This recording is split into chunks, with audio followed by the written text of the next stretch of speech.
지구에 사는 사람들 중 화장실이라는 시설을 이용할 수 있는 사람의 수가 45억 명밖에 되지 않는다고 한다. 그런데 재미있는 건 모바일폰 이용자의 수가 60억 명이나 된다고 한다. SNS는 인류의 새로운 소통법이 되어버렸고 우리는 SNS를 통해 하나로 연결된 사회에 살고 있다. 많은 사람들이 잠에서 깨어나자마자 제일 먼저 하는 것, 또 자기 전에 마지막까지 하는 것이 모두 스마트폰이며 많은 사람들이 스마트폰이 없을 땐 불안감까지 느낀다고 한다. 정말 신기하다. 변기통, 휴대폰, 이 두 물체 중 인간의 본능에 더 가까워 보이는 물체가 무엇이라고 생각하는가? 우리가 매일같이 이용하는 SNS는 불과 몇 년 전까지만 해도 존재하지 않았다. 페이스북은 2004년에 설립되었고 트위터는 2006년, 인스타는 2010년에 설립되었으며 전 세계적으로 사용되기 시작한 것은 정말 최근 일이다. 불과 몇 년 만에 SNS는 인류의 소통 방식을 변화시켰다. 어떻게 이런 일이 일어날 수 있었을까? 소셜 네트워킹 사이트가 이렇게 짧은 시간에 전 세계에 급속도로 퍼진 이유는 딱히 그들이 마케팅을 잘해서가 아니다. 그들의 성공 비결은 우리 뇌 안에 있다. 우리는 소셜 네트워킹을 위한 뇌를 가지고 있다. 야생에서 무리를 지어 살아가는 동물들은 무리에서 소외되면 자신의 생명이 위험해진다는 것을 본능적으로 잘 알고 있다. 그들의 거역할 수 없는 이 무리 본능은 정말 강력해서 무리 중에 누군가 뒤처져 공경에 빠지더라도 뒤처진 동료를 돕기 위해 누군가 자발적으로 무리에서 빠져나오는 경우는 흔치 않다. 이렇게 무리를 지어 자신의 목숨을 지키는 초식동물이나 혼자서는 사냥을 할 수가 없어 무리를 지어 사냥해야 하는 육식동물까지 무리에 속하고자 하는 그들의 본능은 생존에 있어 필수 요소인 것이다. 그러면 우리 호모사피엔스들은 어떠한가? 인간은 그야말로 사회성 하나로 생존해온 동물이다. 혼자서는 동물을 사냥할 수도 포식자로부터 목숨을 지킬 수도 없는 나약한 호모사피엔스들은 커다란 무리를 지어 생존해왔다. 우리에게도 사교하고자 하는 욕구, 다른 사피엔스들과 연결되고자 하는 욕구는 우리 뇌 속에 뿌리 깊게 자리하고 있는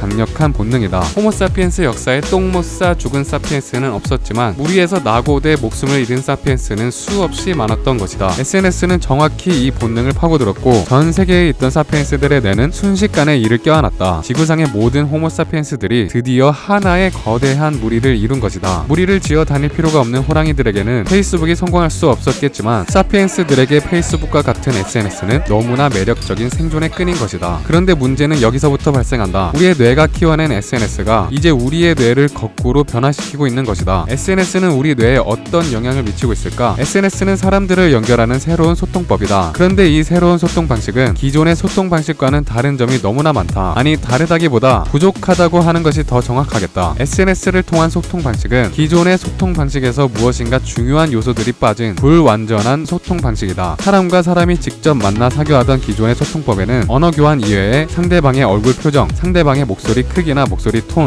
손동작, 대화 자세, 동공의 크기, 시선, 입술의 떨림이나 입꼬리 모양 등 수십만 년 동안 사피엔스들이 사용해온 친밀한 소통 요소들이 있었다. 우리는 보통 소통한다고 할 때 사람과 사람 사이 수많은 교환 중 언어 교환만을 생각하지만 사실 진정한 의미의 소통은 언어 교환 이외에 이러한 수많은 정보 교환을 포함한다. 그런데 SNS는 이 중요한 정보들 중 오로지 언어만을 교환하는 소통법인 것이다. 그리고 이 때문에 발생하는 문제가 상당하다. 소통의 요소에서 언어는 좌뇌가 주로 담당하는 부분이고 나머지 비언어적인 부분은 우뇌가 주로 담당하는 부분이다. SNS는 좌뇌의 소통법이다. 반쪽뿐인 소통법. 언어와 비언어 정보를 모두 주고받으며 소통하는 것이 우리의 뇌가 만들어진 대로 소통하는 방법이지만 비언어 교환을 제외한 언어 교환은 반쪽뿐인 소통이 된다. 이런 전례 없는 소통법은 뇌에 어떤 영향을 미칠까? SNS가 인류의 소통법이 되기 시작한 지 불과 몇 년밖에 되지 않아 아직 충분한 연구가 이루어지지 않았지만 인터넷에 중독되어 사람들과 직접 사교하는 시간이 줄어든 청년들의 뇌는 벌써 이상 징후가 나타나고 있다. 그들의 뇌에는 감정, 인지, 의사결정을 담당하는 백색질이 제대로 발달하지 못하는 것으로 나타났다. 비언어적 요소가 빠진 언어 교환만을 하니 뇌가 정상적으로 발달하지 못하고 인터넷을 통한 쉬운 소통에만 익숙해져 뇌의 배선이 바뀌는 것이다. 유령 진동 증후군이라고 들어보았는가? 유령 진동 증후군은 실제 스마트폰이 진동하지 않았음에도 불구하고 우리의 뇌가 바지 속에 진동이 울린다고 착각하며 실제로 존재하지 않는 진동에 반응하는 것을 말한다. 초기에 이 증후군은 스마트폰에 중독된 사람들의 병적인 증상이라고 일컬어졌지만 현재 이 증후군을 느끼는 사람은 스마트폰 이용자의 90%에 달한다. 병적인 증상을 모두가 겪으니 이제 병이 아닌 게 되는 것인지 아니면 모두가 병에 걸린 게 되는 것인지 잘 모르겠지만 실생활에 이미 너무 깊게 자리해버린 SNS가 앞으로 어떤 변화를 가져올지 염려되는 부분이 많다. 정신의학 박사 다니엘 시겔은 좌뇌만 독점적으로 사용하는 소통을 줄이고 매일 하루도 빠짐없이 비언어적 소통을 해야 한다고 말한다. SNS는 기존의 소통법의 플러스 요인이 되어야지 기존의 소통을 대체하는 소통법이 되어서는 안 된다는 말이다. 여러분은 SNS를 어떻게 사용하고 있나요?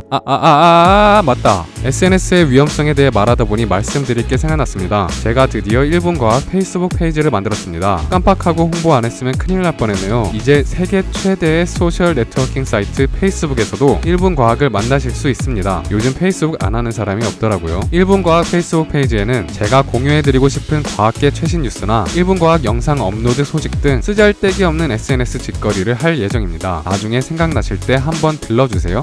www.facebook.com/1min-science www.facebook.com/1min-science www.facebook.com